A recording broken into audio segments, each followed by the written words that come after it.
అప్లికేషన్కి FIURL ఉంటుంది. FIURL అంటే main website అనమాట. అది అప్లోడ్ ఉండాలి.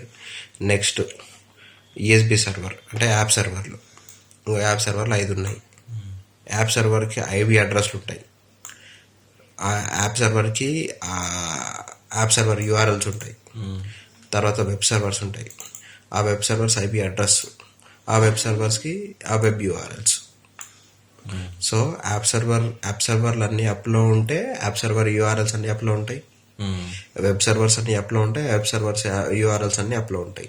సో ఇది డౌన్ అయింది URL, వెబ్ సర్వర్ URL కానీ యాప్ సర్వర్ URL కానీ డౌన్ అయితే ఏం చేస్తాము? యాప్ సర్వర్ని రీస్టార్ట్ చేస్తాము. ఒకవేళ వెబ్ సర్వర్ URL డౌన్ అయితే వెబ్ సర్వర్ని రీస్టార్ట్ చేస్తాము. రీస్టార్ట్ చేసి URL అప్లో ఉందో లేదో మళ్ళీ క్లిక్ చేసి చెక్ చేస్తాము. ఇట్లా క్లిక్ చేయగానే ఇంకో పేజ్ ఓపెన్ అయిపోతుంది. ఆ పేజ్లో నువ్వు ఇలా చూడు, కాంట్ రీచ్ దిస్ పేజ్ అని, అంటే ఇది డౌన్ ఉంది అంటే ఏమైనా వస్తుంది, రిఫ్యూజ్ టు కరెంట్ అని వస్తుంది, అంటే ఇది ఏదో ఇష్యూ ఉంది అని అర్థం.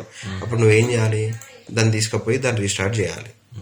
సో అదే రిజల్యూషన్. ఒకవేళ అవ్వకపోతే అప్పుడు యూనిక్స్ వాళ్ళకి మెయిల్ పెట్టాలి. So we are after restarting the web server still the web server URL is not getting up, could you please check the status of the web server and do the needful అని ఒక mail పెట్టేసినట్టు వాడు check చేసుకుంటాడు. వాడు upload తీసుకొస్తాడు. దాంతో మళ్ళీ అది click చేసి వెరిఫై చేసుకోవాలి మనం. అంతే ఇంకా. సో ఈ అప్లికేషన్ బాగుండాలి అని అంటే దానికి ఏమేమి బాగుండాలి? దాని FIURL బాగుండాలి, దాని యాప్ సర్వర్స్ అన్ని యాప్లో ఉండాలి, దాని వెబ్ సర్వర్స్ అన్ని యాప్లో ఉండాలి, దాని IP అడ్రస్లు అన్నీ మంచిగా రెస్పాండ్ అవ్వాలి. సో ఇవన్నీ అప్లో ఉంటేనే మనకి అప్లికేషన్ అనేది అప్లో ఉన్నట్టు.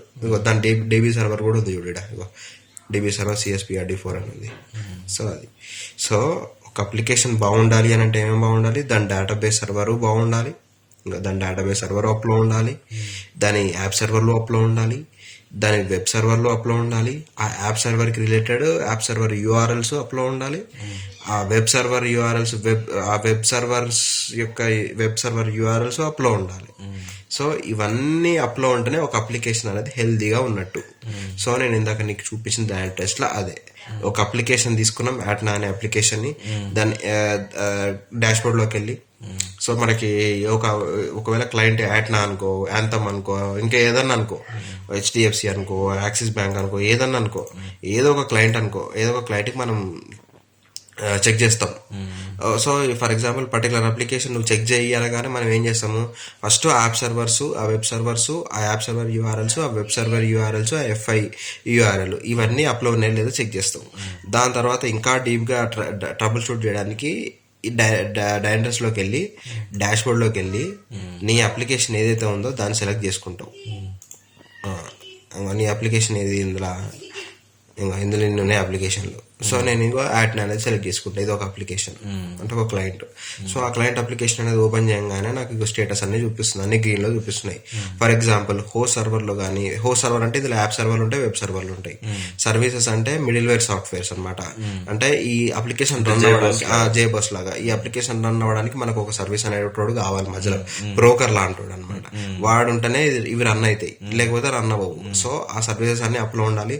ఆ సర్వీస్ అప్లో లేకపోతే ఈ అప్లికేషన్స్ ఈ సర్వర్స్ వేస్ట్, అవి డౌన్లోకి వెళ్ళిపోతాయి. సో ఆ సర్వీసెస్ అన్ని అప్లో ఉండాలి. దానికి సంబంధించిన డేటాబేస్ అన్ని అప్లో ఉండాలి. సింథటిక్ మానిటరింగ్ కూడా అప్లో ఉండాలి. సింథటిక్ మానిటరింగ్ ఏంటి అంటే ఇది జస్ట్ డమ్మీ యూజర్స్ అనమాట వీళ్ళందరూ. సో ఏంటి అని అంటే మనకి అసలైన యూజర్స్ దగ్గరికి ప్రాబ్లం వెళ్ళకముందే వీళ్ళకి చెప్తుంది, పలానా సర్వర్ డౌన్ ఉంది, పలానా CPU మెమరీ యూటిలైజేషన్ అనేది ఎక్కువైపోయింది, డిస్క్ స్పేస్ అనేది తగ్గిపోయింది. సో ఇట్లా ఆ రీజన్స్ వల్ల ఈ సింథటిక్ మానిటరింగ్ లో యూజర్స్ అనేటోళ్ళు ఇంపాక్ట్ అవుతూ ఉంటారు. అప్పుడు మనకు తెలుస్తుంది, ఓకే మన అప్లికేషన్ అనేది మన దాంట్లో మనం చెక్ చేసుకోవాలి అని. నెట్వర్క్ స్టేటస్ చెక్ చేస్తాం. నెట్వర్క్ స్టేటస్ ఏం చెక్ చేస్తాము అని అంటే ఆ URL ట్రాఫిక్ అనేది బాగుందా లేదా అనేది చెక్ చేస్తాము. సో ఓవరాల్ గా ఇవన్నీ మనము చెక్ చేసిన తర్వాత అప్లికేషన్ ని బాగుంది అని తెలుసుకోవడానికి ఈ ప్రాసెస్ ని ఫాలో అవుతాం. ఇన్ కేస్ బాగాలేకపోతే మనం ఆ సర్వీస్ ఒకవేళ సర్వీసెస్ డౌన్ ఉన్నాయనుకో, సర్వీసెస్ రీస్టార్ట్ చేస్తాం. ఒకవేళ సర్వర్స్ డౌన్ ఉన్నాయనుకో, సర్వర్స్ రీస్టార్ట్ చేస్తాం. ఒకవేళ డేటాబేస్ సర్వర్స్ డౌన్ ఉన్నాయనుకో, డేటాబేస్ టీం వాళ్ళకి DBA టీం వాళ్ళకి ఎస్కలేట్ చేసి డేటాబేస్ AWS సర్వర్స్ ఎందుకు డౌన్ ఉన్నాయో చెక్ చేస్తాం వాళ్ళతో, వాళ్ళు రిజాల్వ్ చేస్తారు. సింథటిక్ మానిటరింగ్లో ఏమైనా బాగాలేదనుకో మన దాంట్లో చెక్ చేసుకొని మన సర్వర్స్ అన్ని బాగున్నాయా, CPU మెమరీ యూటిలైజేషన్ అన్ని బాగున్నాయా లేదా చెక్ చేస్తాము. నెట్వర్క్ ట్రాఫిక్ బాగాలేదనుకో అసలు URLs అన్ని చెక్ చేసి అన్ని అప్లో ఉన్నాయా లేదా చెక్ చేస్తాము. ఒకవేళ URLs ఏమైనా డౌన్ ఉన్నాయి అనుకో ఇంకా దానికి తగ్గ రెస్పెక్టివ్ టీమ్ని ఎస్కలేట్ చేస్తాము. సో ఇది అనమాట ఓవరాల్గా. ఇన్ కేసు హోస్ట్లో ఒకవేళ హోస్ట్ సెక్షన్కి వెళ్ళి సర్వర్స్ అన్ని చెక్ చేయాలి ఏదైనా డౌన్లో కనపడ్డాయి అనుకో దాన్ని క్లిక్ చేస్తే దానిలో ఉన్న సర్వర్స్ అన్ని ఓపెన్ అయిపోతాయి. అందులో నీకు ఏ సర్వర్ డౌన్ ఉందో ఇక్కడ చూపించేస్తుంది నీకు. సో పలానా సర్వర్ ఇది డౌన్ ఉంది అని అనుకుందాం, ఇది డౌన్ ఉంది అని అనుకుంటాం. ఏం చేస్తావు, దీన్ని ఓపెన్ చేస్తావు, ఇట్లా దీన్ని క్లిక్ చేస్తావు. దాన్ని క్లిక్ చేయగానే దాన్ని ఆ సర్వర్ డేటా మొత్తం నీకు ఓపెన్ అయిపోతుంది. ఇప్పుడు పలానా సర్వర్ అన్ని సర్వర్స్ ఇచ్చినాయి లిస్టు, నేను ఒక సర్వర్కి మాత్రమే క్లిక్ చేసిన ఎందుకంటే ఆ సర్వర్లోనే ఇష్యూ ఉందని నాకు అర్థమైంది. సో నేను ఇక్కడికి వచ్చి CPU యూసేజ్ చెక్ చేస్తున్నా. 7 దాకా ఉంది ఇక్కడ గ్రాఫ్, 40 బిలోనే ఉంది చూడు, ఇక్కడ 40 బిలోనే ఉంది అని అంటే నీకు అది బాగుంది అని అర్థం. 100 దగ్గరకు వస్తే నీకు CPU మొత్తం నిండిపోయింది, CPU స్పేస్ లేదని అర్థం. మెమరీ యూసేజ్ చెక్ చేస్తావు. మెమరీ యూసేజ్ కూడా నీకు ఎంత ఉంది, ఓవరాల్గా 16 GB ఉంది. 16 GBలో నువ్వు ఎంత వాడినావు, ఇక ఇంతవరకే వాడినావు. ఎంతవరకు వాడినావు, 9 GB వాడినావు. ఇంకెంత ఖాళీ ఉంది, 5 GB ఖాళీ ఉంది. సో నువ్వు సేఫ్ సైడ్లో ఉన్నావు. CPU బాగుంది, మెమరీ బాగుంది. ట్రాఫిక్ చూస్తున్నావు, ట్రాఫిక్ లెవెల్ కూడా బాగానే ఉంది. ఆ సర్వర్కి ట్రాఫిక్ అనేది మంచినే తీసుకుంటుంది. యూజర్ షిట్ చేస్తే మంచిగా ట్రాఫిక్ వస్తుంది. లోడ్ ఎంత పడుతుంది, నార్మల్గానే పడుతుంది, పెద్ద ఏం పడట్లేదు. సో ఇంకేముంది, CPU యూసేజ్ బాగానే ఉంది, మెమరీ యూసేజ్ బాగానే ఉంది. సో ఇవన్నీ బాగానే, ఈ ట్రాఫిక్ ఇవన్నీ బాగానే ఉన్నాయి. సో ఇది ప్రాపర్గా ఇది హెల్తీగా ఉంది అని అర్థం. ఇంకా స్పేస్ యూసేజ్ అంటే ఇక 69 GB ఉంటే అందులో మనం వాడింది జస్ట్ ఎంత 40 GB వాడినాం, ఇంకా 23 GB ఖాళీ ఉంది. సో ఇట్లా మనము ఒక సర్వర్కి కావాల్సిన డేటాని మొత్తం మనం ఇట్లా చెక్ చేసుకుంటాం. ఇప్పుడు అట్లా ఆ హోస్ట్లో నేను ఏదైతే క్లిక్ చేసినో అక్కడ నీకు ఎన్ని హోస్ట్లు ఉన్నాయో ఆ లిస్ట్ అన్ని ఇస్తుంది.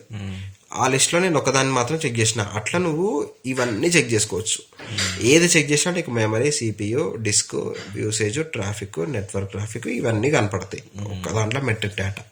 అట్లా నువ్వు ఏ సర్వర్ డౌన్ ఉంటే ఆ సర్వర్ని నువ్వు ఓపెన్ క్లిక్ చేసి చెక్ చేసుకుంటావు. ఇవన్నీ సర్వర్సే, ఇలా వెబ్ సర్వర్స్ ఉన్నాయి, యాప్ సర్వర్స్ ఉన్నాయి.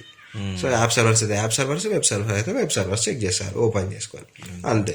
ఇన్ కేస్ నీకు ఆ సర్వర్ ఏ అప్లికేషన్కి తెలీదు, రిలేటెడో తెలీదు, కానీ నీ దగ్గర సర్వర్ నేమ్ ఉంది, నీకు అలర్ట్ వచ్చింది, ఒక అలర్ట్ ఈ సర్వర్ అనేది డౌన్ ఉంది అన్నట్టు, నువ్వేం చేస్తావు, వెంటనే ఆ సర్వర్ ఏందో చెక్ చేస్తావు.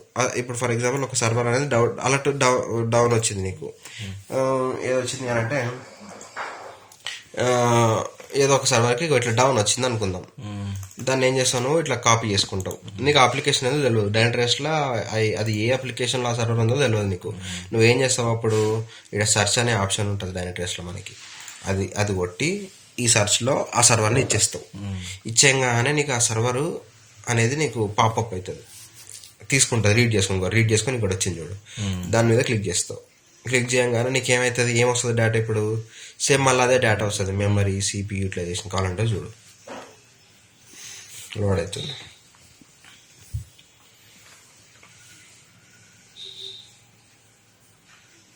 ఇంకో వచ్చింది చూడు, మొత్తం అదే వచ్చింది నీకు.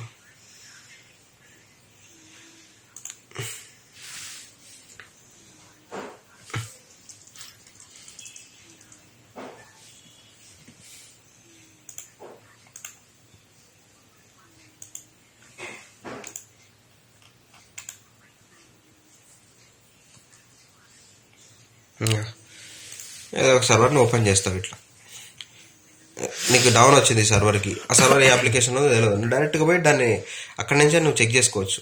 ఇట్లా ఓవరాల్గా ఇట్లా చెక్ చేసుకోవచ్చు నువ్వు. ఇన్ఫో, ఓవర్ వ్యూ,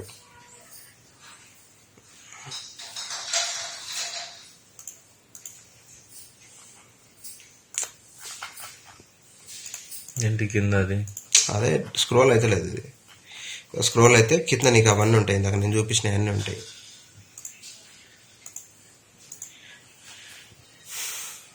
అదే CPU, ఇదో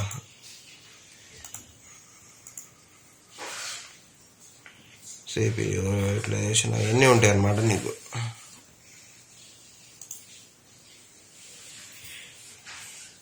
ఒక పని చేస్తాను నేను ఇక్కడ క్లాస్కి పెట్టుకుంటా. లేటెస్ట్ డైరెక్టెస్ట్లో చెక్ చేద్దాం. డైరెక్టెస్ అనేది లేటెస్ట్ వాడతారు, క్లాసిక్ వాడతారు. మనం క్లాసిక్ వాడుతున్నాం ప్రస్తుతానికి. రెండు ఒకటే, కానీ ఏదన్నా వాడుకోవచ్చు మనం నచ్చింది.